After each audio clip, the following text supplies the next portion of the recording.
ప్రార్థన చేయప్ప.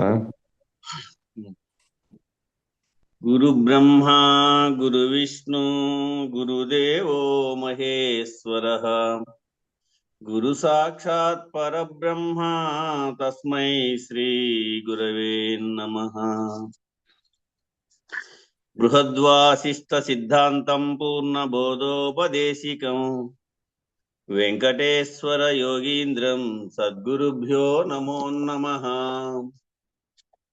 ఆత్మానాత్మాతీతమనిశం కేవలాత్మోపదేశికం వేముల రామయార్య యోగీంద్రం సద్గురుభ్యో నమో నమః.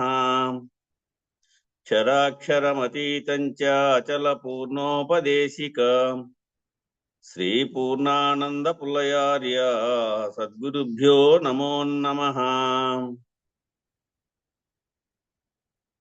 అస్మద్గురు సమారంభం కృష్ణ సాందీప మధ్యమాం ఓంకారపీఠ పర్యాంతం వందే గురు పరంపరం. గురు పరంపరముకు జై. జై శ్రీ వెంకటాంబ సమేత శ్రీ పూర్ణానంద పులయారులకు జై. జై శ్రీ ఇందుగల గురుభక్త మండలికి జై. జై గురు. పరమపద బయలెరుగవలెనన్నా ఎరిగిన ఎరుక గురునకిచ్చి గురుతో విడుచన్నా.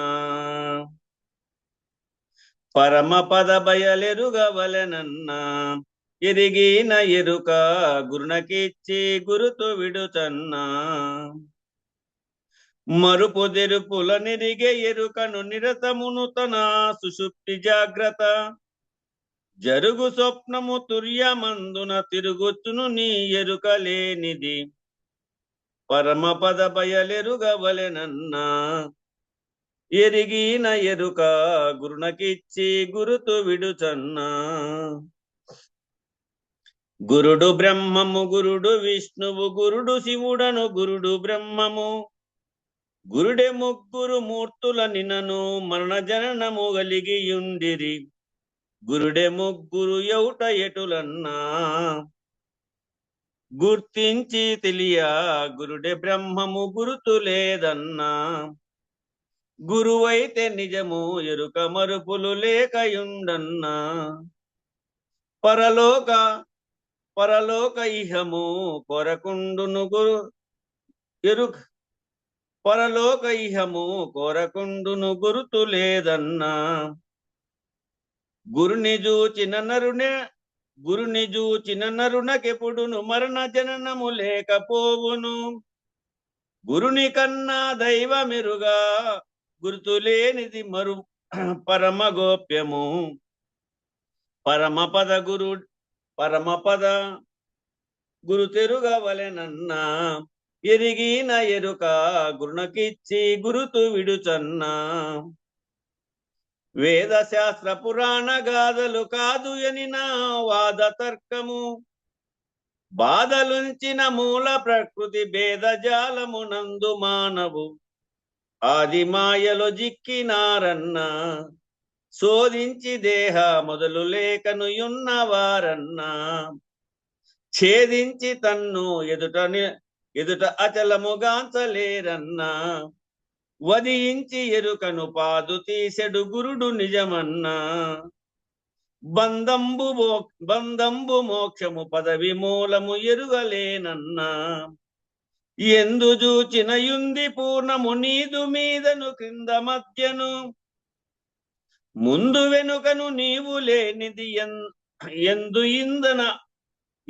ఇందన కుండ నుండిన.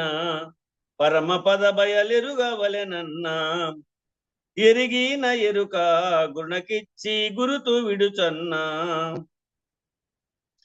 ఎరుక పూర్ణము సంధి నెరుగక తారకాద్యామనస్క యోగము. ఎరుక పూర్ణము సంధి నెరుగక తారకాద్యామనస్క యోగము. బూరకాదుల రేచక మూత దెరిపి కుంభక మందు నిలచిన నెరుగలేరని మూలమాయన్న. దారెట్లు తెలుసు గురుని మినహా మార్గమేదన్నా. హరించు అచల గురువే దైవ మనుచు గొలువన్నా. తరించు కొరకు తనువు మరచితే ఎరుకపోదన్నా. ఈ ఎరుక బొయ్యే తరణి గురువుల జేరి కనగణరన్నా. ఎరుక మూలము ఏడజూచిన నరయ స్వప్నము చందమాయను. గురువరేణ్యుల కరుణ వడసిన వారు నిజముగలేని వారని పరమ పద బయలెరుగవలెనన్నా. ఎరిగిన ఎరుక గుణకిచ్చి గురుతు విడుచన్నా. మంత్రయంత్రములెల్ల జూడగ మాయజాలము సంతకూటము. చిత్రబొమ్మల భ్రాంతి రూపము సత్యమై తనకెదుట నిలచిన తంత్రమనుచును తెలియలేరన్నా. నేత్రంబు కళలు అందకులగు వారికెటులన్నా. వేదంబులందు మంత్రవాక్యములహము నాల్గన్నా. శృతియుక్తమనిన మంత్రజననము మరణముందన్నా. సూత్రంబు తెలియ మంత్రనూతక ద్వయము గలదన్నా.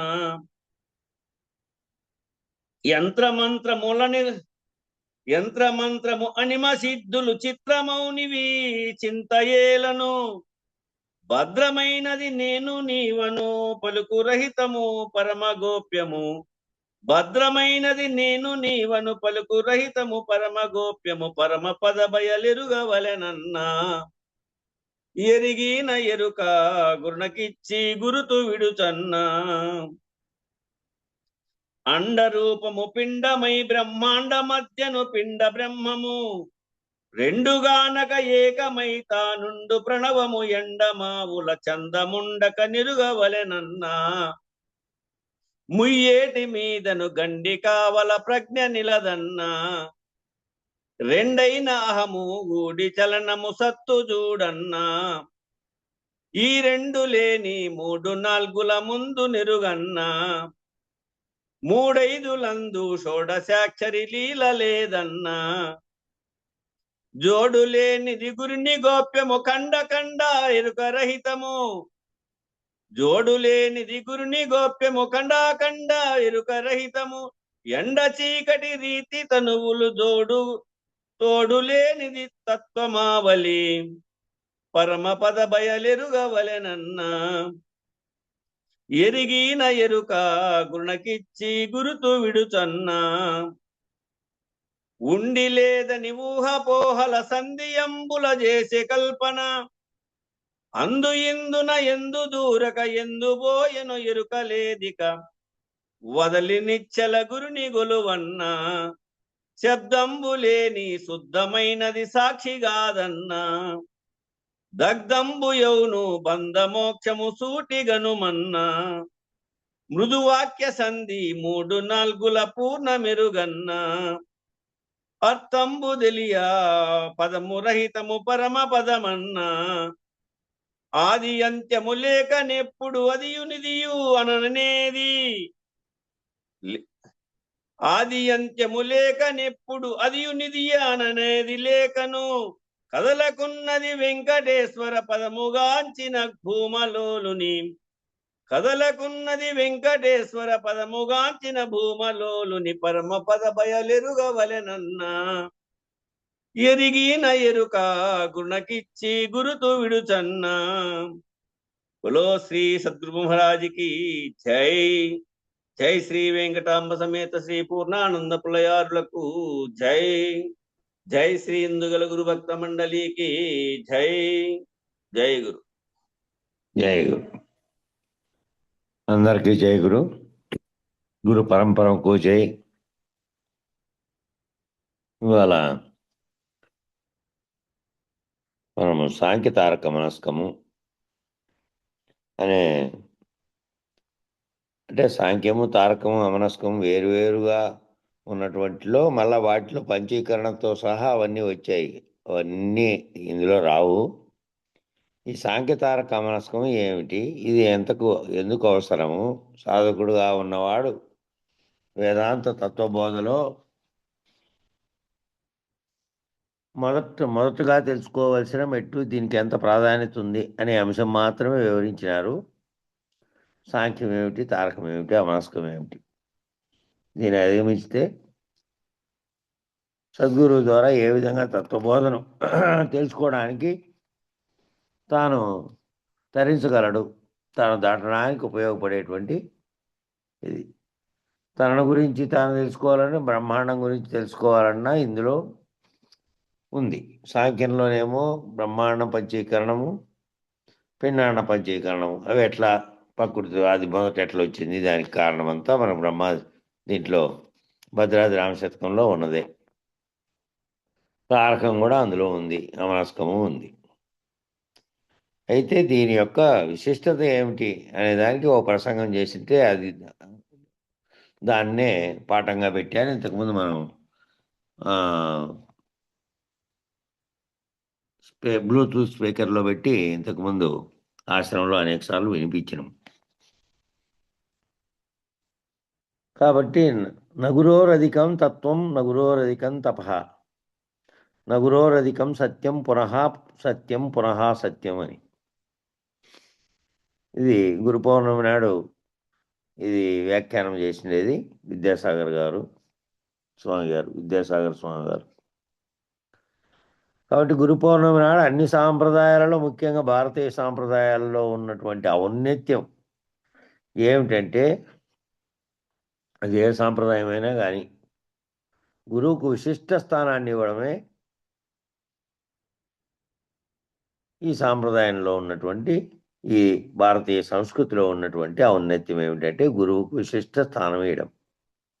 సాంప్రదాయం ఏదైనా కానీ గురువు అనే వ్యక్తికి, గురువు కంటే నగురోరధికం అంటే నా అంటే లేదు, గురువోరధికం గురువు కంటే అధికం ఏమీ లేదు.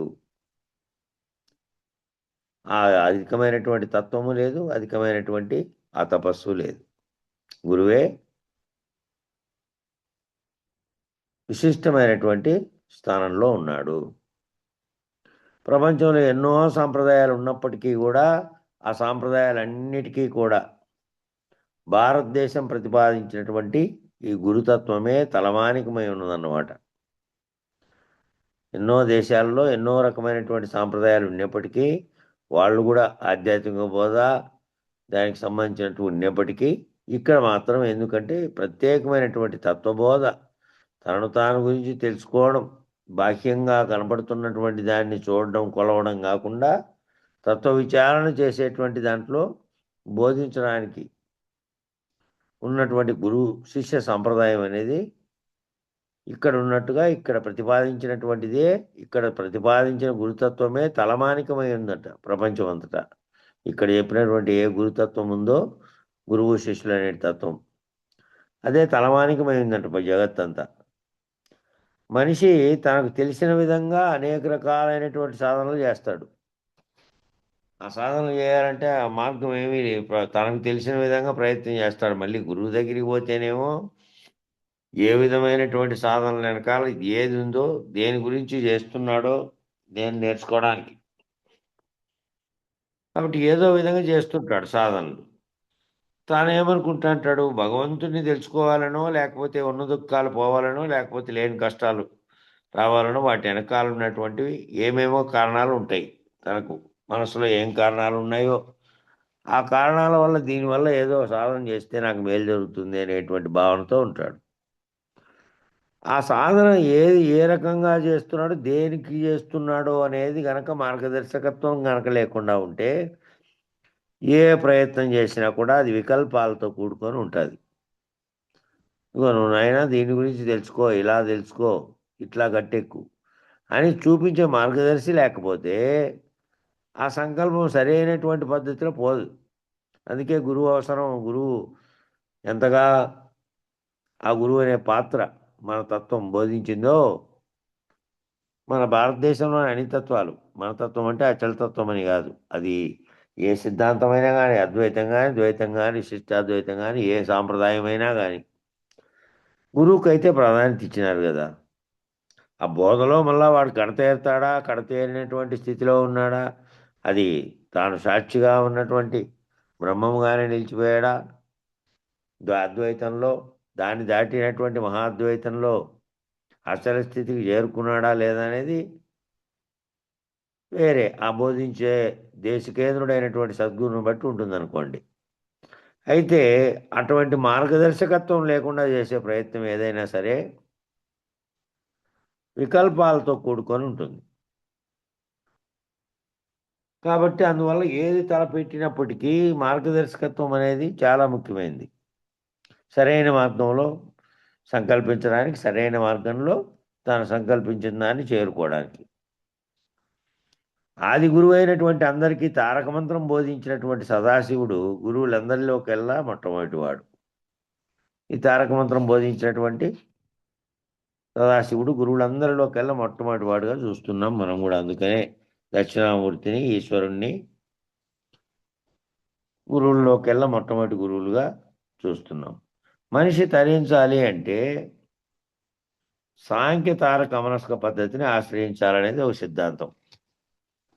ఎందుకు అంటే ముందు ఎట్లా నేనెవరు, ఈ నామరూపాత్మకంగా ఉన్నటువంటి ఈ జగత్తు ఉత్పత్తి కావడానికి అంతకుముందు కారణమైంది, అంతకుముందు ఏముండే, ఇది కాకముందు అయిన తర్వాత ఏమైంది, అందులో మళ్ళీ పరిణామం ఎలా జరిగింది, పరిణామం ఎలా జరిగి అనేక మంది జీవులు, అనేక మంది ప్రాణులన్నీ పుట్టుకు కారణమేమి, ఈ అంశాలన్నీ సాంఖ్యంలో వచ్చినాయి.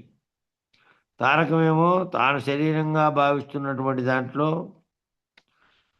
ఏ ఏ చర్యలు ఏమేమి చేస్తున్నాయి, ఏమేమి అవయవాలు ఏ విధంగా పనిచేస్తున్నాయి, అవి పనిచేయడానికి కారణమైనటువంటి దానికి ఉన్నటువంటి ఆయా చక్రాలు, వాటికి అధిపతులుగా ఉన్నటువంటి వారు ఎక్కడ ప్రేరణ ఏమిటితో జరిగితే అది పనిచేస్తున్నాయో అది. ఇక అమనస్కం అంటే మనస్సు అనేదే సర్వమును కల్పిస్తున్నటువంటి దానికి కారణమై ఉన్నది కాబట్టి దాన్ని రహితపరిస్తే సాక్షిత్వ స్థితిలో ఉన్నటువంటి ఆత్మ దీనితో సంగమించేది అనేది లేదు. ఆ మనస్సు అనేదే దాని ప్రేరణతో తీసుకొని అది మళ్ళీ జీవుడుగా తాదాత్మ్యం చెంది సకలము కల్పించుకుంటుంది. దాన్ని మనస్సు లేనటువంటి పద్ధతిని ఆశ్రయించాలి. ఇదంతా కలిసి ఒక సిద్ధాంతం, సాంఖ్య తారక మనస్క పద్ధతి. ఎక్కడైనా ఏ రకమైనటువంటి దాంట్లోనైనా పోండి, అది వేరే సిద్ధాంతాలతో సహా మొదట బోధిస్తున్నటువంటి అంశాలు ఇవే. కాబట్టి గురు శిష్య సాంప్రదాయంలో అనేక విధాలు, అనేక రీతులు కాలానుగుణ్యంగా ఆయా బోధా రీతులను అనుసరించి కనపడినప్పటికీ, అంటే ఈ గురు శిష్య సాంప్రదాయంలో వేరువేరుగా ఉన్నటువంటి విధాలు కానీ రీతులు కానీ కాలానుగుణ్యంగా మార్పు చెందుతున్నటువంటి బోధించేటువంటి పద్ధతులు మారుతున్నాయి. దానిలన్నిటికీ అవన్నీ అనుసరించే కనపడినప్పటికీ సామాన్యంగా కనపడేటువంటి ఏకసూత్రం, అవన్నీ చూడండి ఎన్ని రకాల ఉన్నాయి. ఆ సిద్ధాంతాలకన్నిటికీ ఏకసూత్రం ఏమిటి అంటే అది ద్వైతం కానీ, విశిష్టాద్వైతం కానీ, అవన్నీ కానీ ఆఖరులో వాడు ఏ విధంగా తరించాలి అంటే తాను దాటుకున్నటువంటి, తాను లేనటువంటి రహితమయ్యే పద్ధతి ఏమో ఆఖరిలో వచ్చేది. మొదటగా వచ్చేదేమో అది ఏ రకమైనటువంటి బోధనా రీతిలో ఉన్న సిద్ధాంతం కానీ, అన్ని సిద్ధాంతాల్లోనూ ఈ సాంఖ్యతారక మనస్క పద్ధతి చాలా స్పష్టమైనటువంటి విధానం. ఇది ఆసేతు హిమాచలం అంటే ఋషికేశ్ లాంటి ఆ పెద్ద ఆశ్రమాల్లో కానీ, అక్కడ వేదాంతాన్ని అభ్యసించిన, కన్యాకుమారిలో అభ్యసించిన, అంటే ఉత్తర భారతదేశంలో కానీ, ఇక్కడ దక్షిణ భారతదేశం కన్యాకుమారి కానీ ఏ రకమైనటువంటి గురువు యొక్క ఆశ్రమాలు ఉండేటువంటి చోట అభ్యసించినా సరే, ఆ బోధ ఏ పద్ధతికి సంబంధించిందైనా సరే మొదట చెప్పాల్సింది ఈ సాంఖ్యతారక మనస్కాలు అనే సూత్రాలని పాటిస్తారు. కపిల మహాముని ఆయన మొట్టమొదట రాశారు. వేదాల సమయంలో, ఇప్పుడు కాదు, వేదకాలంలో అంటే దాదాపు 1000 సంవత్సరాల క్రితం. కాబట్టి అవి ఎక్కడన్నా అభ్యసించని సూత్రాలు ఇవే. వేదాంత విచారణ కానీ, వేదాంత బోధకు కానీ ఈ సాంఖ్యతారక మనస్క సూత్రం అనేదే పట్టుకొమ్మ. దాన్ని మొదటి నుంచి తెలుసుకున్న తర్వాత, నీవంటే ఎవరో తెలిసిన తర్వాత, నీవు అధిష్టాన చేతన బ్రహ్మం అనేటువంటి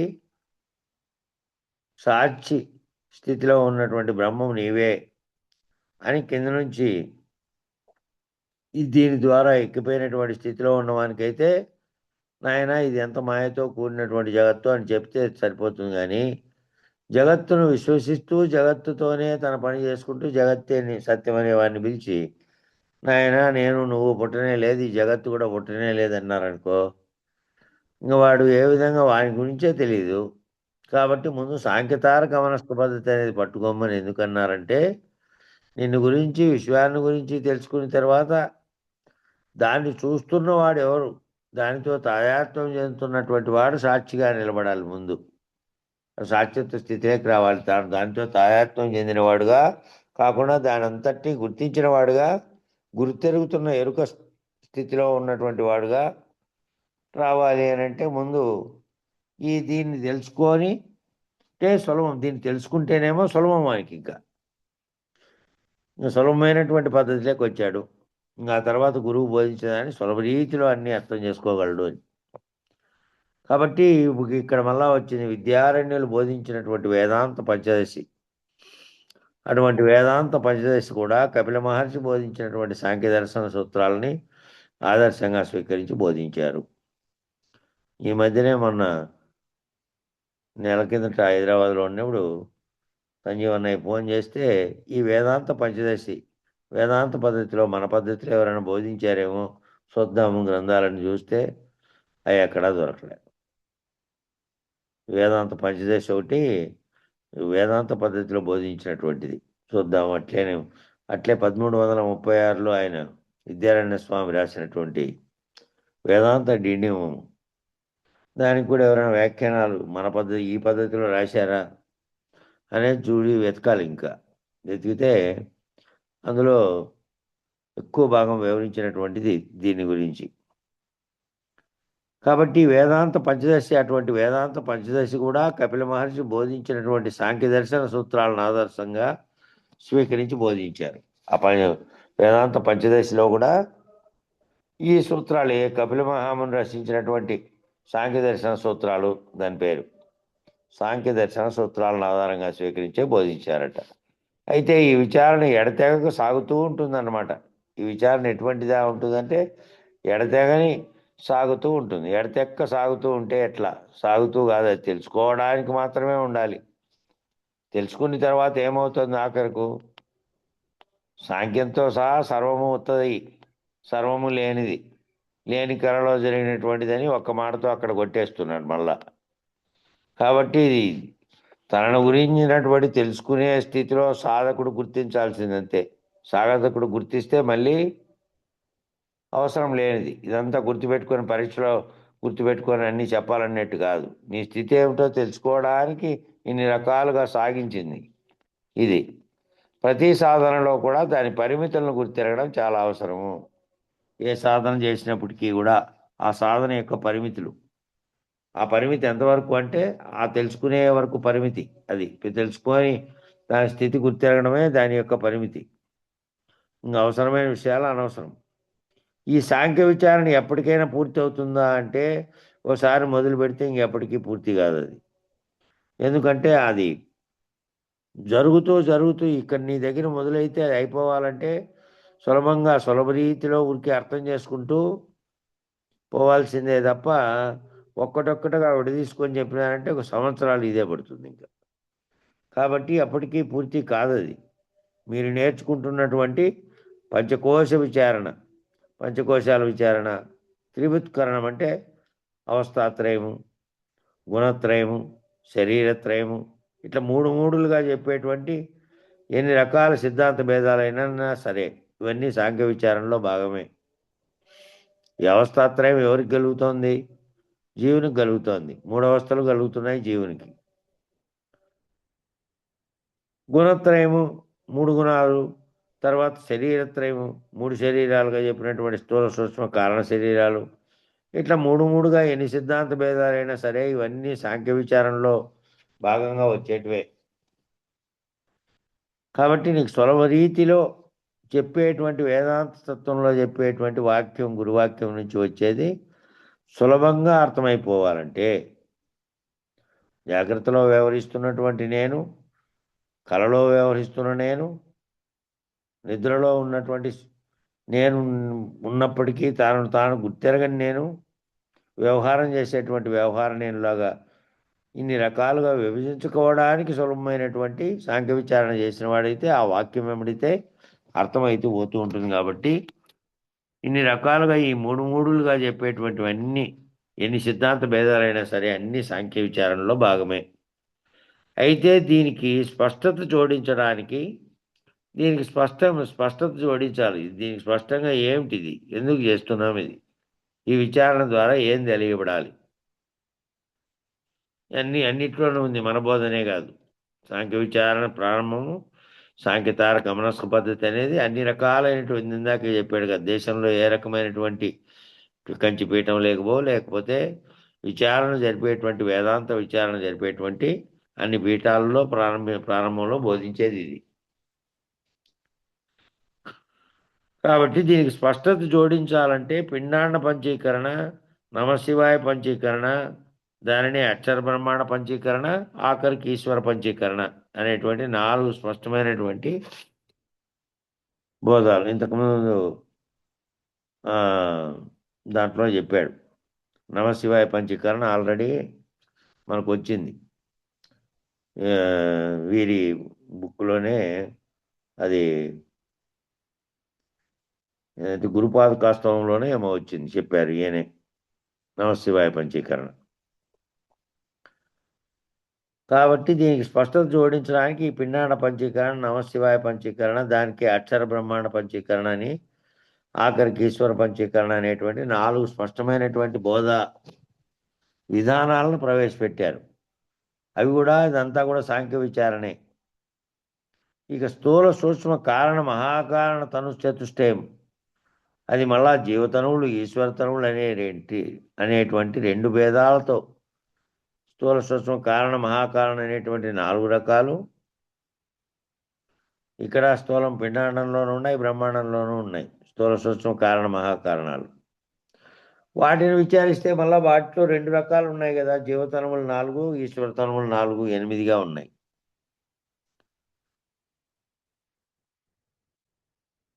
ఈశ్వర తనువులు అనేటువంటివి 4గా ఉన్నాయి. అక్కడ కూడా ఆ విరాట్ హిరణ్య గర్భ అవ్యాకృత పరమాత్మ స్థితిలో ఉంటే జీవుడు విషుడు, తైజసుడు, ప్రాజ్ఞుడు, పరమాత్మ ప్రాజ్ఞుడు, ప్రత్యేగాత్మ అనేటువంటి 4 అవస్థల్ని పొందుతున్నటువంటి వాడుగా 4 అవస్థల అభిమానిగా జీవతనువులు ఉన్నాయి. ఈ 8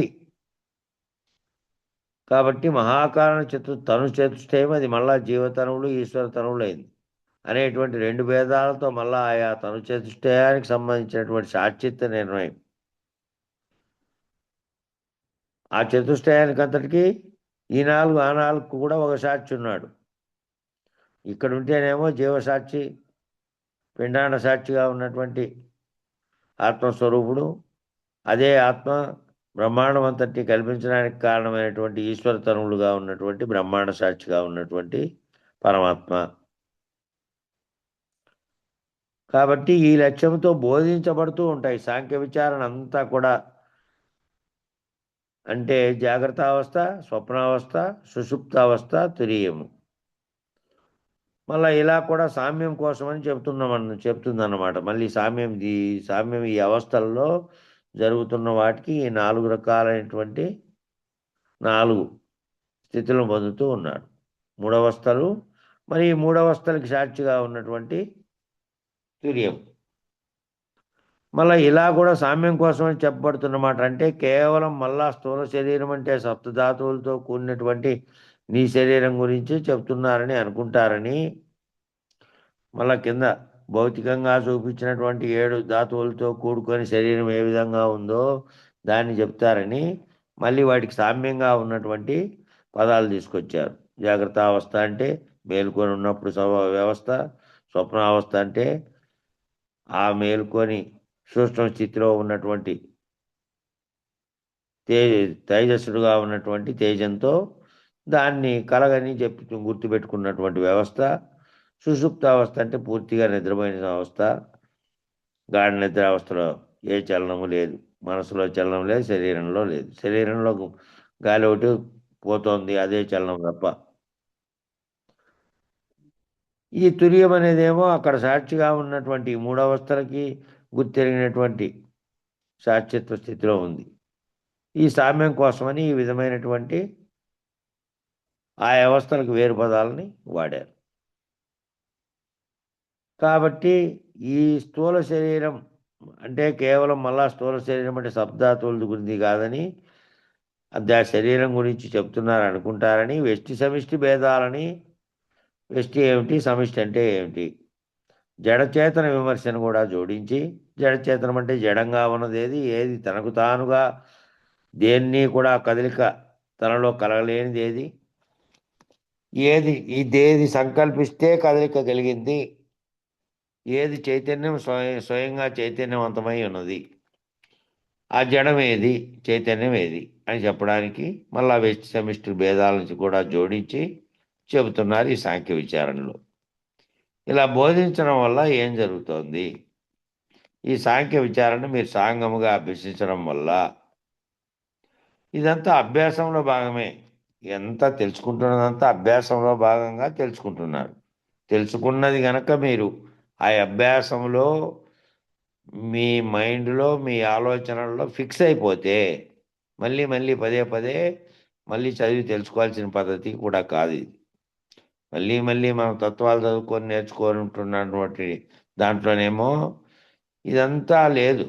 ఇదంతా దాటిన స్థితిలో ఉన్నటువంటి తత్వ విచారణ అక్కడ ఉంది వాడుకునేటువంటి. కాబట్టి ఇది తెలుసుకునేటప్పుడు ఏమిటంటే సాంఖ్యతారక మనస్కాలు తెలుసుకునేటప్పుడు స్పష్టంగా విని ఈ వ్యష్టి సమిష్టి భేదాలు ఏమిటివి, ఈ 4 తనువులు ఆ 4 తనువులు ఏంటివి, వీటికి సాక్షిగా ఉన్నది ఏమిటి, జడము చేతనము ఏమిటి, ఇది స్పష్టంగా ఒకసారి గనక మనసులో నాటుకుపోతే అవి మళ్ళీ మళ్ళీ బోధలో ఆయా సందర్భాలు వచ్చినప్పుడు సులభ రీతిలో మీకు అందరికీ అవగాహన అయిపోతుంది. ఇంకా ఆ వాడుతున్న పద్ధతిని బట్టి నేను ఏ స్థితిలో ఉన్నా, ఈ అవస్థలు ఏమిటి, 4 అవస్థలు జీవునికి వచ్చేటివి, ఈశ్వరునికి వచ్చేటివి, ఆ 4 అవస్థలకు మళ్ళీ ఇక్కడ 4 దేహాలు, అక్కడ 4 దేహాలు పెట్టేట్టు తనువులు పెట్టారు, అష్టతనువులు. వాటన్నిటినీ నిరసించుకుంటూ పోతే ఉన్నటువంటి ఏకైక చైతన్యం ఒక్కటే ఉన్నది జగత్తంతా. అది బ్రహ్మము, ఆత్మ. ఎన్ని రకాలుగా పెట్టుకున్నప్పటికీ ఒక్కటే ఉంది. అది దీనితో సంగమించకుండా కేవలాత్మగా ఉంటే దాన్ని దాటినటువంటి స్థితిలో కేవలం ఏమీ లేదు, ఆత్మస్థితే లేదు, ఆత్మకు కారణమైనటువంటిదే లేదు. అంతకుముందు ఏమీ లేనప్పుడు ఏ బయలుందో ఉత్త బట్టబయలుగా ఉన్నటువంటి స్థితి అనేది తర్వాత వచ్చేటువంటి గురువు చేత పొందేటువంటిది. కాబట్టి ఈడ సాధకుడంతా ఈ ముందును ఈ స్థితిని తెలుసుకోవాలి అంటే ఆ పద్యాలు ఇప్పుడు ఏది మన భద్రాద్రి రామ శతకంలో అంతటినీ పద్య రూపంలో వివరించారు ఆయన. కాబట్టి మనం పద్య రూపంలో ఉన్నదాన్ని మళ్ళా పంచీకరణ పేరుతోనూ మళ్ళా దాన్ని విశదీకరించబడినటువంటి దాంట్లో ఎక్కువ మంది చాలామంది రాసినటువంటి దానిలో విశదీకరించినారు ఓ రకంగా. ఈయనే పంచీకరణ రాశారు సపరేట్గా, అది వేరే ఉంది. ఎరుక నిర్ణయ పద్ధతి అని దాంట్లో కూడా కొంతవరకు అర్థమవుతుంది పంచీకరణ. అట్లే ఈ మధ్య రాసినటువంటి వాళ్ళలో ధర్మవరం స్వామి దానికి తాత్పర్యం చాలా సుదీర్ఘంగా పెద్దగా రాశారు మన సుబ్బరాయుడు స్వామి. ఇక దానికి అనుగుణంగానే రాశాడు అనుకోండి ఈయన బ్రహ్మానంద రెడ్డి గారు మనకు పంచినటువంటి ఆ గ్రంథంలో. కాబట్టి ఇట్లా ఏమిట్లో విచారణ చేసినప్పటికీ సాంఖ్యములో వచ్చే అంశాలను ఓసారి ఎక్కించుకుంటే మళ్ళీ నువ్వు జడమా చేతనమా మళ్ళీ వెనక్కి తిరిగి మళ్ళీ ప్రతిసారి గుర్తుపెట్టుకొని మళ్ళీ బొమ్మను చూసి మళ్ళీ దాన్ని చూసి మళ్ళీ ఇది అనుకునే పని లేదు. ఆ భావనలో ఫిక్స్ అయిపోవాలి. అది ఫిక్స్ అయిపోతే విచారణ చెప్తున్నప్పుడు దేనికి చెప్తున్నాడు, అది ఏ స్థితిలో చెబుతున్నారు, ఏ స్థితిలో ఉంది ఈ చెప్తున్నటువంటి దాంట్లోది. కాబట్టి ఇలా బోధించడం వల్ల ఏం జరుగుతుందంటే ఈ సాంఖ్య విచారణ మీరు సాంగముగా అభ్యసించడం వల్ల ఇదంతా అభ్యాసంలో భాగమే. ఈ సాంగముగా అభ్యసించడం వల్ల మీకు అనుగుడేటువంటి గొప్ప ప్రయోజనం ఏమిటంటే సాంఖ్యం తెలియక సంఖ్యలు విడవు అని పెద్దల వాక్యం. ఈ సంఖ్యలన్నీ ఎందుకు వచ్చినాయి? ఈ సంఖ్యలంటే ఈ బంధాలు జగత్తుతో ఏర్పడినవి. నీ ఇంట్లో వీళ్ళందరితోనూ నా కొడుకు నా వాళ్ళు నీ వాళ్ళు వాళ్ళు వీళ్ళు శత్రువులు లేదా మిత్రులు లేదా బంధు ప్రీతి, ఈ రకరకాలైనటువంటి జగత్తుతో వచ్చినటువంటి అన్ని బంధాలు కేవలం ఇంట్లో ఏర్పడినటువంటి బంధాలే కాదు. ఈ సంఖ్యలు అనేటివి నేను జీవుడుగా భావించడం వల్ల, ఈ జగత్తులో నామరూపాత్మకమైన జీవునిగా స్పందన చేయడం వల్ల, తాదాత్మ్యం చెందడం వల్ల ఏమవుతుంది అంటే రకరకాల సంఖ్యలు వచ్చి తగులుకుంటున్నాయి. ఆ సంఖ్యలన్నీ విడిపోవాలి అంటే, సులభంగా విడిపోవాలి అంటే విడిపోయి మళ్ళీ భ్రాంతి ఏర్పడి మళ్ళీ తగిలేటట్టు ఉండకూడదు. అవి విడిపోవాలి, మొత్తంగా విడిపోవాలి, ఇంకంతే ఆ సంఖ్యలు. అవి విడిపోవాలంటే సాంఖ్యం గనక తెలియకపోతే సంఖ్యలు విడిపోవు అని ఎందుకు అన్నారు అంటే, ఈ చెబుతున్నటువంటి దాంట్లో జడచేతన విమర్శనము, పంచీకరణము, పంచీకరించబడిన తర్వాత నేననేటువంటిది ఎక్కడి నుంచి వస్తుంది, ఏది తాదాత్మ్యం చెంది దేనితో నేననే అహంస్ఫురణకు వస్తోంది ఇక్కడ జీవుల్లో కానీ, అక్కడ మహదంకారంగా చెప్పబడినటువంటి అఖండ సమిష్టిలో కానీ, సమిష్టిగా ఉన్నటువంటి దాంట్లో ఏది సమిష్టి అయినటువంటి సృష్టి కలగడానికి కారణమైనటువంటి దాంట్లో ఏ విధంగా అది వచ్చింది, అక్కడ నేను వచ్చింది, ఇక్కడ నేను వచ్చింది. ఈ నేను నుంచి విడిపోవాలి అని అంటే ఈ సాంఖ్య విచారణ అంతా తెలియకుండా ఊరికే చెప్పినట్టయితే సాంఖ్యంలో చెప్పినవన్నీ వచ్చినాయి. కేవలం శరీరం గురించి, ఇది పుట్టుక గురించి, దీంట్లో ఎన్ని నాడులు ఉన్నాయి, రక్తం ఎట్లా పోతోంది, ఇది కాదు. ఈ దీంట్లో మొదట ప్రారంభంలో అది కూడా చెప్పారనుకోండి, జీవునికి అన్నీ ఇలా ఉన్నాయి, ఇలా ఉన్నాయి, ఇట్లున్నాయి అని. ఇన్ని ఇంత రక్తం ఉంది, ఇంత శరీరం ఉంది, ఇంత రకరకాలుగా పొడుగు అన్నీ వర్ణించిండొచ్చు. కానీ వాటి సారాంశంలో ఉన్నది ఏంది అంటే జీవుడు ఎవరు, ఈశ్వరుడు ఎవరు, జీవునికి ఏ భావం చేత తాను తాదాత్మ్యం జీవుడయ్యాడు, దీంట్లో మళ్ళా చైతన్యమేది, జడమేది, దీనికి అధిష్టానంగా ఉన్నటువంటి ఆత్మస్థితిలో ఉన్నదేది, శరీరంగా ఉన్నదేది. అట్లాగే బ్రహ్మాండం అంతటినీ కల్పించినప్పటికీ కంటికి శరీరం కనపడకుండా ఉన్నటువంటి ఈశ్వరుడు ఏ శక్తి చేత దాన్నంతటినీ నడిపించేటువంటి దానికి ఆత్మగా ఉన్నటువంటి పరమాత్మగా అయినాడు, సమిష్టి ఆత్మగా. ఈ విచారణ అంతా ఏమిటికి వచ్చింది? ఈ విచారణ అంతా సాంగోపాంగంగా ఎందుకు తెలుసుకోమంటున్నాడు అంటే, ఇది తెలుసుకుంటే, ఇది సులభంగా తెలుసుకుంటే సాంఖ్యంలో నీ స్థానం ఏమిటి, పరమాత్మ స్థానం ఏమిటి, దాన్ని దాటుకుంటే ఏ స్థానంలో ఉంటావు, దానికి స్థానం ఉందా, అసలు అది స్థానమా కాదా, అది అతీతంగా ఎట్లుంది, దాని భావన చెందాలంటే ముందు ఇది సంఖ్యలు విడిచాలి కదా, ఈ సంఖ్యలు పోవాలి కదా. ఇవన్నీ సంఖ్యలుగా తగులుకుంటున్నటువంటి దానిలకు కారణమైనవి ఏవి అని తెలుసుకోవడానికి సాంఖ్యాన్ని పెట్టారు. కాబట్టి దాన్నంతా దాంట్లో ఉన్నటువంటి అంశం గుర్తుపెట్టుకుంటే చాలు. అన్నీ గుర్తుపెట్టుకోకపోయినా ఏది ఏ చైతన్యం అయితే నాలో పనిచేస్తుందో అది నేనుగా ఉంది, నా స్వరూపంగా ఉంది, అదే ఆత్మగా ఉంది, అది చైతన్యం దానికి స్వయంగా ఉన్నది. దీనికి స్వయంగా శరీరానికి చైతన్యం లేదు. దీంట్లో ఉన్నటువంటి మనసు, బుద్ధి, చిత్తము, అహంకారం అనేటువంటి అంతఃకరణకు కూడా లేదు చైతన్యము. దానికి వచ్చినటువంటి చైతన్యం ఆత్మప్రకాశం వల్లే వచ్చింది. దానితో ఇది శరీరంతో తాదాత్మ్యం చెంది ఈ అంతఃకరణము శరీరంలో పనిముట్లతో పని చేయించుకుంటూ చైతన్యంగా ఉండి చేస్తోంది. మరి అధిష్టాన చేతన బ్రహ్మంగా ఉన్నదానికి, నాలో ఉన్నదానికి ఆత్మగా ఉంది. ఆ ఆత్మకు కారణమైనటువంటిది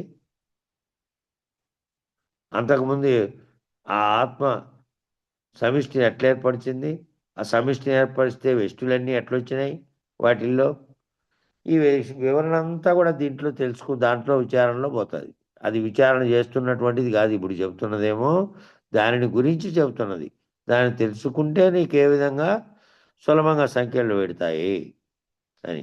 భద్రాద్రి రామశతకం కూడా మనం 2 సార్లు చదివినాము ఇప్పుడు వరకు, మరి 3 సార్లు చదివినామేమో. ఆశ్రమంలోనేమో రెండో శనివారం ఆదివారం క్లాస్ పెట్టినప్పుడు ఒకసారి సవివరంగా చదివినాం. మళ్ళీ తర్వాత ఈ ఆన్లైన్లో ఇవి పెట్టుకున్న తర్వాత కూడా చదివినాం. కాబట్టి ఎందుకు తెలుసుకోవాలంటే ఏమిటి అంటే సాంఖ్యం తెలియకపోతే సంఖ్యలు విడిపోవు. ఏమిటయ్యా సంఖ్యలు అంటే అంగం అనే సంఖ్యలు, లింగం అనే సంఖ్యలు. ఇక్కడ దేహం అనే సంఖ్యలు ఉన్నాయి, దీంతో ఏర్పడినటువంటి బంధాలు. లింగం అనే సంఖ్యలు అంటే ఏది దీన్ని నడిపిస్తోందో అది లింగంగా ఉంటే ఈ దేహం అనేది అంగంగా ఉంది. కాబట్టి అంగం అనేది శరీరంగా ఉంటే దీన్ని నడిపిస్తున్నటువంటి లింగ శరీరంగా ఉన్నటువంటి సూక్ష్మ శరీరంగా ఉన్నటువంటి చైతన్యం అనేది ఉంది, ఆత్మగా ఉంది అది. ఈ రెండు సంఖ్యలు ఉన్నాయి. ఈ రెండు విడిపోయినాయి అనుకో, అంగం అనే సంఖ్యలు, లింగం అనే సంఖ్యలు విడిపోతే నువ్వు లేవు.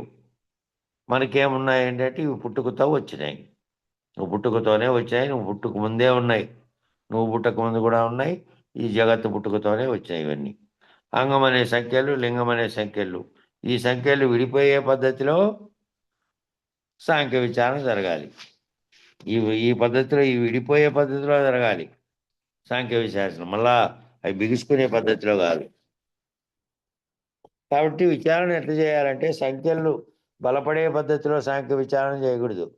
దాన్నే పట్టుకొని ఎలా అన్నారనుకో, దాంట్లో ఉండేటివన్నీ లెక్కల మాస్తారకట అన్ని లెక్కలు తేలవు. సారాంశం తెలుసుకుంటే, సారాంశంలోని విషయం తెలుసుకుంటే చాలు. మళ్ళీ అంతలోతుగా మామూలు చదువురానటువంటి వాళ్లకు తీవ్రమైనటువంటి స్థాయిలో దాన్ని కనుక చెప్పారనుకో, అది ఎడతెగదు.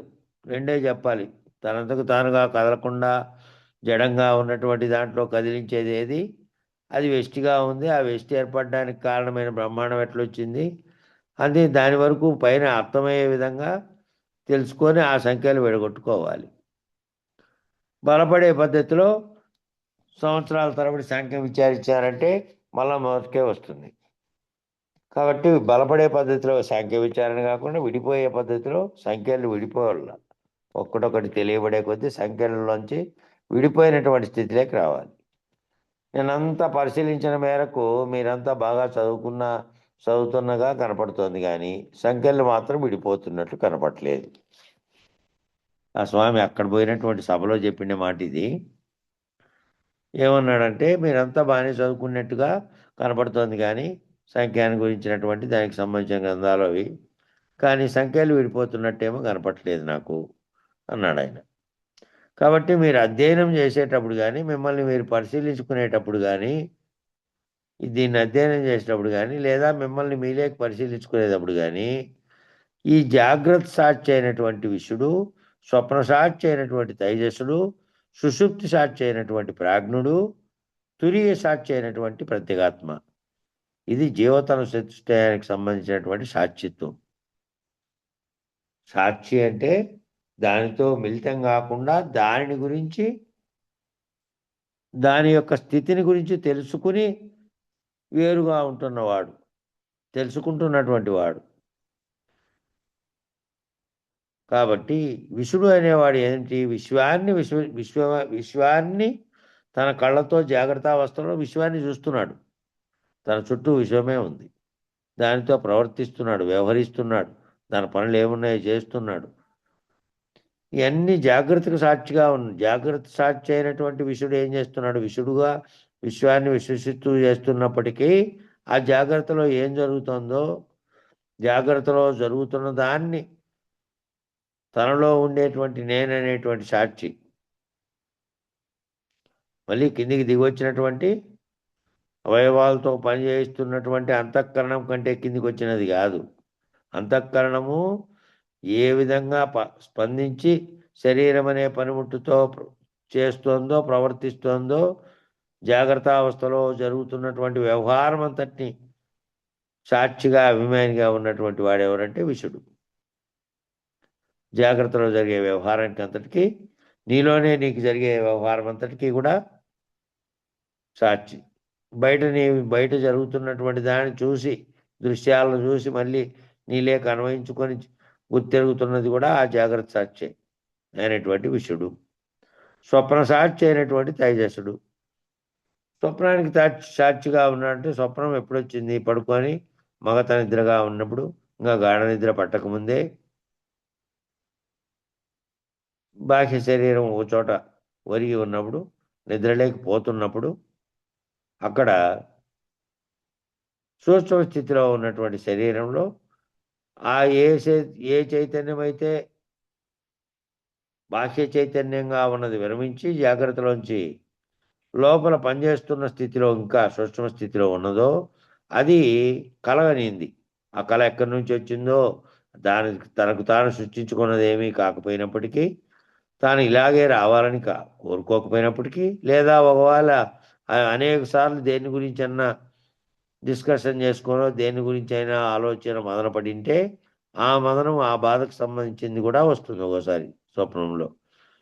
అలా ఎట్లయినా వచ్చుండని, ఆ వచ్చినటువంటి ఆ స్వప్నాన్ని ఆ స్వప్నంలో తాను జరిగినప్పుడు, ఆ స్వప్నం జరుగుతున్నప్పుడు తానేమున్నాడు? జాగ్రత్తలో లేకపోయినప్పటికీ, స్వప్నంలో జరుగుతున్నది నిజమని అప్పుడు అనుకుంటున్నాడు. స్వప్నంలో నుంచి మేలుకునే వరకు అనుకుంటాడు స్వప్నంలో జరుగుతున్నది నిజమేనని. అట్లా అనుకునేటువంటి తైజసుడు సుషుప్తి సాక్షి అయినటువంటి ప్రాజ్ఞుడు. సుషుప్తికి సాక్షిగా ఉన్నాడు. సుషుప్తిలో ఏవీ లేవు. భావాభావములు లేవు. ఈ ద్వంద్వములన్నీ లేనటువంటి మరచినటువంటి స్థితిలో శరీరంలో సాక్షిగా ఉన్నటువంటి గుర్తెరుగుతున్నటువంటి నేను ఏమీ లేకుండా పోయింది. కాబట్టి ఆ ప్రజ్ఞ అంతా ఎక్కడుంది అక్కడ? ఈ తెలుసుకున్నటువంటి జ్ఞానం అనేటువంటి ప్రజ్ఞ అంతా కూడా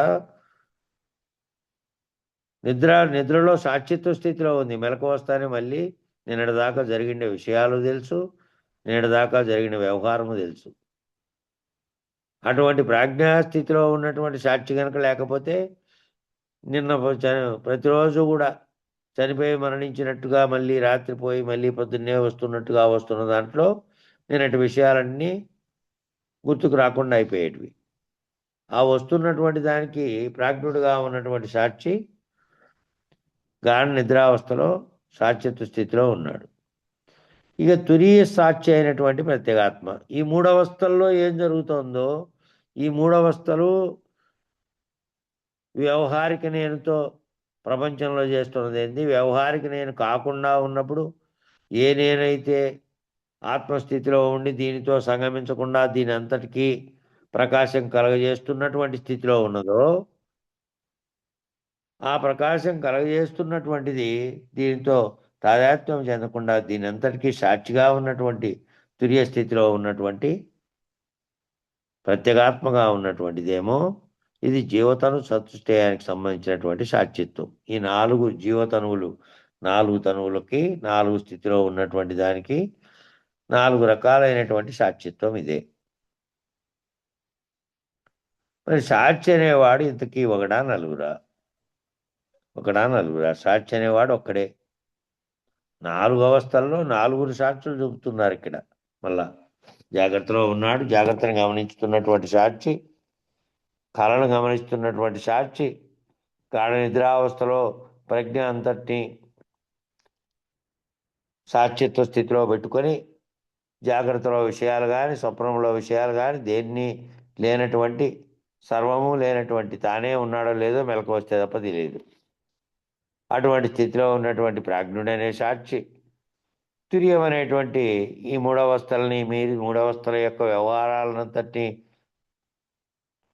వేరు స్థితుల్లో చెందుతున్నటువంటి వ్యవహారాన్ని సాక్షిత్వ స్థితిలో ఉండి గమనిస్తున్నటువంటి ప్రత్యేగాత్మ. జీవతను చతుష్టయానికి సంబంధించినటువంటి 4 సాక్షిత్వాలు చెప్పినప్పటికీ 4 స్థితి భేదాలను బట్టి 4 సాక్షిత్వాలు చెప్పారు. కానీ సాక్షి అనేవాడు ఒక్కడా నలుగురా అంటే ఒక్కడే.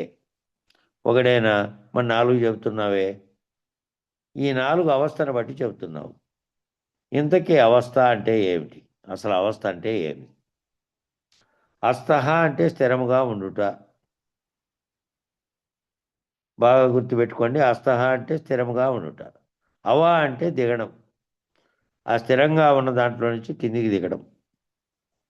దిగి వ్యవహారం చేస్తే దేంట్లో వ్యవహారం చేసినప్పటికీ అది అవస్థ. అవ అంటే దిగడం. స్థిరముగా అంటే శాశ్వతంగా ఉన్నటువంటి స్థితి నుంచి దిగడం, కిందికి దిగడం.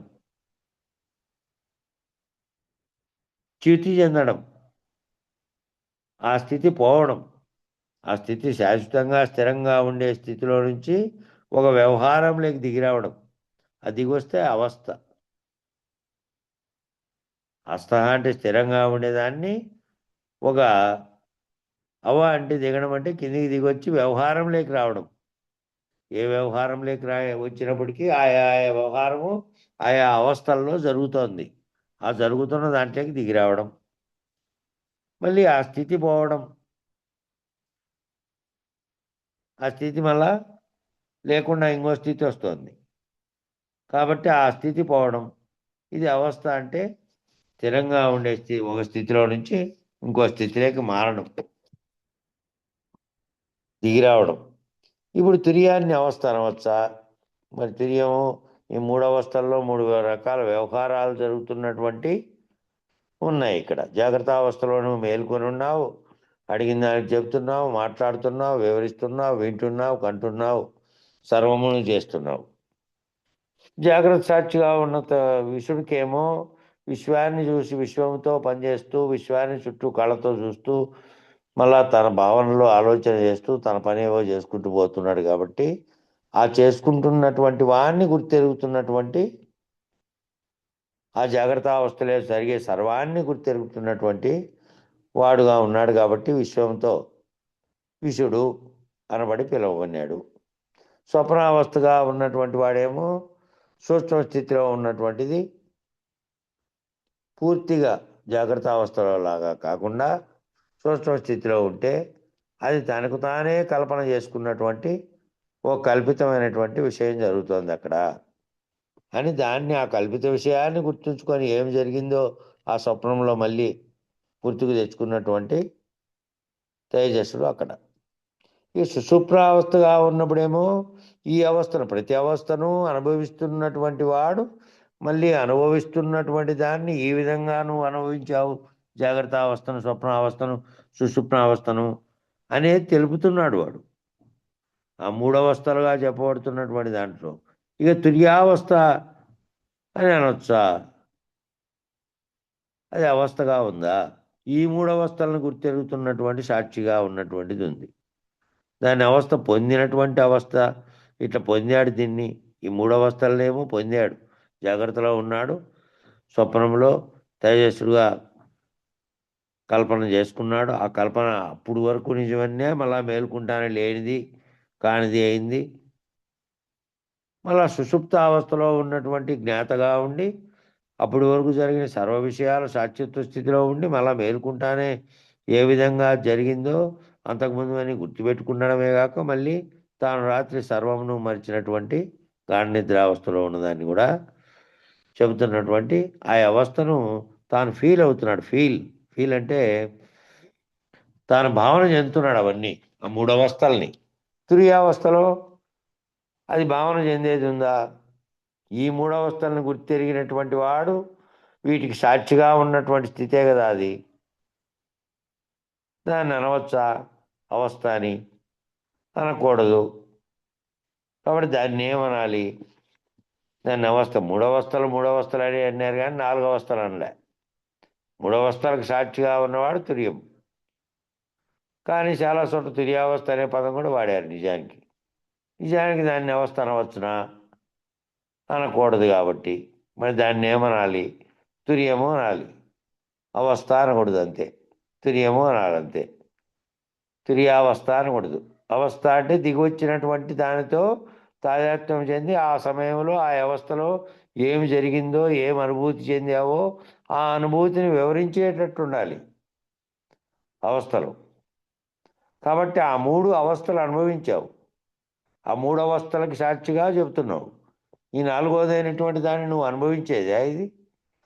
ఇది తుర్యముగా ఉన్నటువంటి ఈ 3 అవస్థల స్థితిలు ఏ విధంగా ఉన్నాయో 3 అవస్థలకు అతీతంగా ఉన్నటువంటి సాక్షిగా ఉన్నటువంటి తుర్యం అనే స్థితి, ఆ తుర్య స్థితిలో ఈ 3 అవస్థల్లో దిగి రాకుండా నువ్వు వీటికి అతీతంగా ఉన్నటువంటి స్థితి. కాబట్టి దాన్ని అవస్థ అనకూడదు, కేవలం తుర్యము అని అనాలి. కాబట్టి తుర్య సాక్షి ఎవరు? ఆ తుర్యానికి సాక్షి ఎవరు? ఈ మూడింటికి సాక్షులు ఉన్నారు కదా. ఈ మూడింటికి ఏ అభిమాని సాక్షిగా ఉన్నారో ఆ తుర్యానికి సాక్షి ఎవరంటే ప్రత్యేగాత్మగా ఉన్నాడు.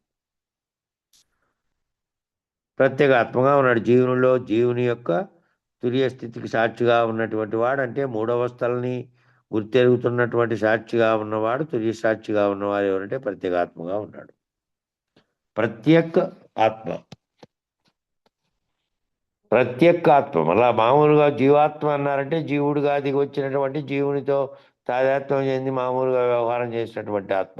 ప్రత్యేక ఆత్మగా ఉన్నాడు, ప్రత్యేగాత్మగా ఉన్నాడు ఇక్కడ. అట్లాగే దీన్ని సమిష్టికి తీసుకుంటే మళ్ళీ సమిష్టిలో ఉన్నటువంటి, కాబట్టి జీవతను చతుష్టయానికి లక్ష్యం ఎవరు అంటే జీవతను చతుష్టయం, జీవునిలో జరిగేటువంటి మూడవస్థలు. అలా ఈ జీవునిలో జరిగేటువంటి 4 తనువులు, 4 తనువులుగా చెప్పబడినటువంటి ఆ 4 తనువులకు లక్ష్యం ఏమిటి? లక్ష్యం ఎవరయ్యా అంటే ప్రత్యేగాత్మ, తాను ప్రత్యేగాత్మ స్థితిలోకి పోవడమే. ఈ 3 తనువుల్లోగా, ఈ 3 తనువులకు సాక్షిగా ఉన్నటువంటి స్థితిలో ఉన్న ప్రత్యేగాత్మ స్థితిలో, స్థూల సూక్ష్మ కారణంలోంచి మహాకారణ స్థితిలో ఉన్నటువంటి దాన్ని గుర్తెరిగి ఆ స్థితిలో మూడవస్థలకు సాక్షిగా ఉన్నవారు ఎవరయ్యా అంటే నాలుగోది అయినటువంటి ప్రత్యేగాత్మే తురియ సాక్షిగా ఉన్నటువంటి, మూడవస్థలకు సాక్షిగా ఉన్నటువంటి ప్రత్యేగాత్మ. అట్లాగే ఈశ్వరతను చతుష్టయానికి కూడా ఇదే పద్ధతిలో ఉన్నాయి. ఈశ్వరతను చతుష్టయానికి కూడా ఇదే పద్ధతే. ఈ మూడవస్థలు అక్కడ ఏవైతే విరాట్, హిరణ్యగర్భ, అవ్యాకృత అనేటువంటి మూడవస్థలు జరుగుతున్నాయి అక్కడ. అక్కడ జాగ్రత్త అవస్థగా ఉన్నప్పుడు విరాట్ అన్నాడు. హిరణ్య గర్భం అంటే కలగా ఉన్నప్పుడు, తేజస్సులు అనేటువంటి తేజస్సులో పనిచేస్తున్నప్పుడు, స్వప్నావస్థలో సర్వమును కల్పన ఎక్కడైతే చేసుకుంటున్నాడో లేనిదే కల్పన జరుగుతోంది స్వప్నం. నిజానికి ఆ జరిగినప్పుడు మాత్రమే అది నిజం. దాంట్లో నుంచి మేల్కొన్న వెంటనే ఆ వచ్చినదంతా అబద్ధం. కాబట్టి ఏ కలగంటున్నాడో ఆ కలగంటున్నటువంటి హిరణ్య గర్భస్థితిలో ఉన్నాడు. అవ్యాకృతమనే స్థితిలో అంటే గాఢ నిద్రావస్థలో ఎక్కడా వ్యాప్తం చెందకుండా ఉన్నటువంటి స్థితిలో ఉన్నాడు. ఈ మూడవస్థల్ని గుర్తెరిగేటువంటి 4వ అవస్థ అయినటువంటి ఇక్కడ తుర్యము అనే దాంట్లో సాక్షిగా ఎవరున్నారో ప్రత్యేగాత్మ, అక్కడ తురియ స్థితిలో ఉన్నటువంటి పరమాత్మగా ఉన్నాడు. బ్రహ్మాండకర్త అయినటువంటి ఈశ్వర తనువులకు ఈశ్వరుడుగా ఉన్నటువంటి బ్రహ్మాండకర్తగా ఉన్నటువంటి వాడు ఏమిగా ఉన్నాడు? మూడవస్థలకు సాక్షిగా నాలుగోదైనటువంటి తురియ సాక్షిగా ఎవరున్నారంటే పరమాత్మగా ఉన్నాడు. ఇక్కడ జీవునిలో తురియ సాక్షిగా ఉన్నటువంటి ప్రత్యేగాత్మ, అక్కడ సమిష్టిగా ఉన్నటువంటి తనువులో 4వ తనువుకు సాక్షిగా ఉన్నటువంటి పరమాత్మగా ఉన్నాడు. ఈ ఈశ్వర తను చతుష్టయానికి లక్ష్యం ఎవరంటే పరమాత్మ. జీవతను చతుష్టయానికి లక్ష్యం ఎవరంటే ప్రత్యేగాత్మ. ఈ ప్రత్యేగాత్మ ఆ పరమాత్మ ఒక్కడే అని ఏదైతే నిరూపిస్తుందో అదే తారకం. ఇప్పుడు దాకా సాంఖ్యం, అప్పుడు దాకా నీ నీ అవస్థలు కలగడానికి ఈ సృష్టికి కారణమైన వస్తువు కాడ మొదలుపెట్టి నువ్వెవరో పరమాత్మ ఎవరో తెలుసుకునే వరకు జరిగినటువంటి పంచీకరణ అంతా కూడా సాంఖ్యం. ఆ పంచీకరణ ద్వారా ఏదైతే తేలిందో ఆ తేలిన స్థితిలో లాస్ట్కు ఈ ప్రత్యేగాత్మ పరమాత్మ ఒక్కడేనని ఏదైతే నిరూపిస్తుందో దాంట్లో ఉన్నటువంటి తారకంలో ఉన్నటువంటి అన్నిట్లోనూ ఏదేదైతే వచ్చి ఆ శక్తి రూపంలో ఉన్నటువంటి కదలిక చేసి దీనికి కారణమవుతున్నటువంటి నీ రకాన్ని గురించి, నీలో జరిగేటువంటి వ్యవహారాలు ఆధార చక్రం కాటుండి సహస్రారం దాకా తెలుసుకున్న తర్వాత వాటికి జరుగుతున్న కదలికలన్నీ ఎక్కడ పుడుతున్నాయో ఆ పుడుతున్న చోటుకెళ్ళి అక్కడ ఆగిపోతే, అక్కడ ఏ చలనము రాకుండా ఉన్నటువంటి స్థితి లేకపోతే ఏది కదిలేది లేదు. తారకంలో తెలుసుకోవాలంటే ఆ సహస్రారం వరకు ఈ కింద నుంచి విచారణ చేసుకుంటా పోయిన తర్వాత దాన్ని నిన్నారు ఆ తారక మంత్రము అని. దాని యొక్క ఆ రెండిటికి దాని లక్ష్యం ఏమిటంటే ఈ ప్రత్యేగాత్మ పరమాత్మ ఒక్కడే అని ఏదైతే నిరూపిస్తోందో అది తారకం. గుర్తుపెట్టుకోండి బాగా. ఈ విడమరిచి దీన్నంతా చెప్పి మీకున్నటువంటి భ్రాంతిని తొలగింపజేసేటువంటి ప్రయత్నం చేసేదే సాంఖ్య విచారణ. ఇదంతా విడమర్చి చెప్పి వేరువేరుగా ఉన్నది, ఆ వేరువేరుగా ఉన్నది చెప్పిన తర్వాత, విడమర్చిన తర్వాత మీకు అంతకుముందు ఉన్నటువంటి భ్రాంతిని తొలగించేటువంటి ప్రయత్నం చేస్తుంది సాంఖ్య విచారణ.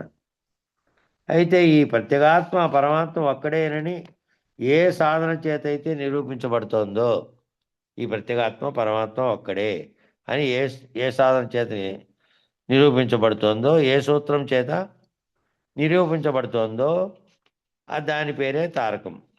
నిరూపించిన తర్వాత దాని పేరు తారకం. ఈ తారకం యొక్క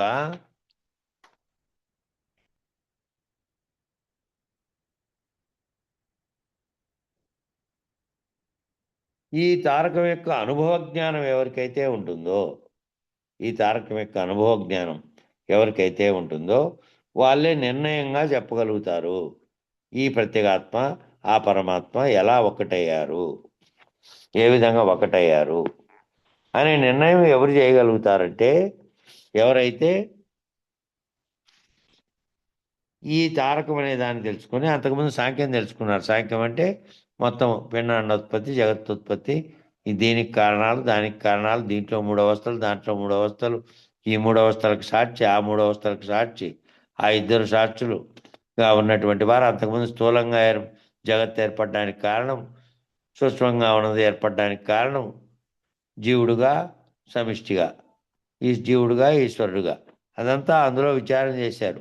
వాటి సారాంశము అర్థమైన తర్వాత ఈ రెండూ ఒకటేనని నిరూపించేటువంటి తారకం ఎవరైతే అనుభవ జ్ఞానంతో తెలుసుకున్నటువంటి స్థితిలోకి వచ్చారో, ఎవరికైతే అటువంటి అనుభవ జ్ఞానం ఉందో వాళ్ళు నిర్ణయంగా చెప్పగలుగుతారు. ఏమని చెప్పగలుగుతారంటే, ఈ ప్రత్యేగాత్మ పరమాత్మ ఎలా ఒకటయ్యారు అనేది చెప్పగలుగుతారు.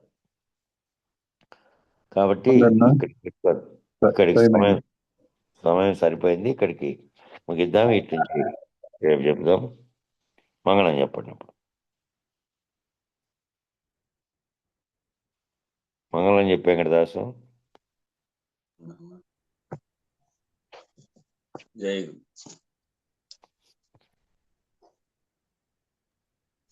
స్థిరమగు మీ పదవిని సుస్థిరముగా సంస్థాపనంబు చేసి జనులకు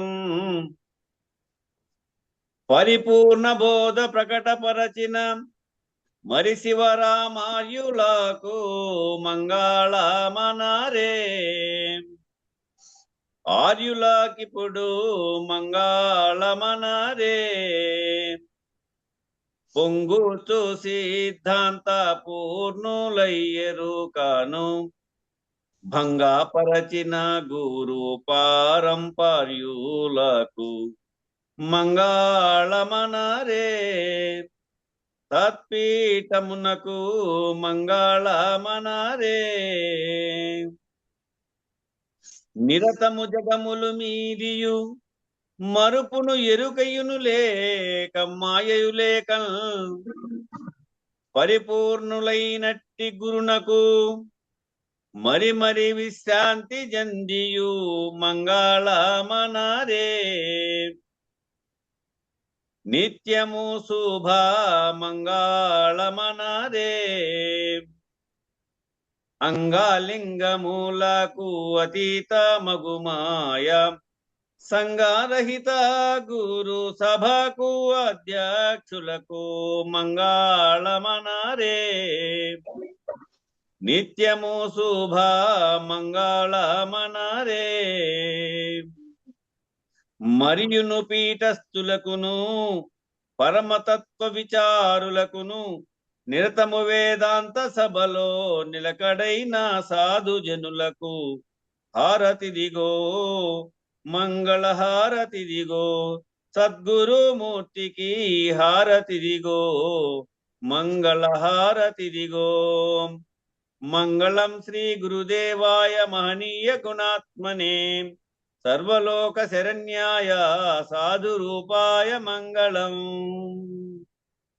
మంగళం దేవ గురువర్యమాయా రహిత మంగళం దేవ గురువర్యమార విజిత మంగళం దేవ గురువర్య మౌని వినుత అసిపదాంత శ్రీ పూర్ణానంద పుల్లయార్యా